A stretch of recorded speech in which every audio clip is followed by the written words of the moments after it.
बिस्मिल्लाहिर्रहमानिर्रहीम। अस्सलामुअलैकुम नाजरीन। सालन में नमक कम करने का तरीका।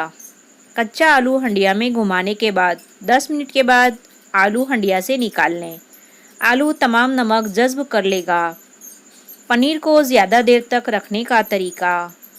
पनीर को सिरके में तर करके रखने से काफ़ी अरसे तक रखा जा सकता है, लेकिन इस तर पनीर को कपड़े में लपेट कर रखना चाहिए।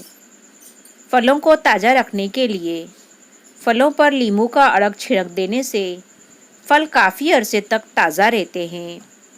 फूलों को ताज़ा रखने के लिए गुलदान में लगे फूलों में साबुन के चंद टुकड़े एस्प्रिन या एक अदद लकड़ी के कोयले को डालने से फूल तरोताज़ा रहते हैं और जल्दी नहीं मुरझाते।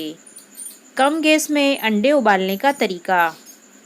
एल्यूमिनियम के बर्तन में इतना पानी डालें कि अंडे उसमें डूब जाएं और उसके बाद पानी उबालकर चूल्हे से नीचे उतारकर उसमें अंडे 5 से 7 मिनट तक रखें। बाद में अंडे निकालकर नमक मिर्च लगाकर खा लें। पालक का खाड़ापन दूर करने का आसान तरीका। एक खुले बर्तन में पालक डालकर उसमें नमक मिलाकर 1 घंटा बाद पानी निचोड़कर 3-4 बार पानी से धोने से पालक का खारापन दूर हो जाएगा।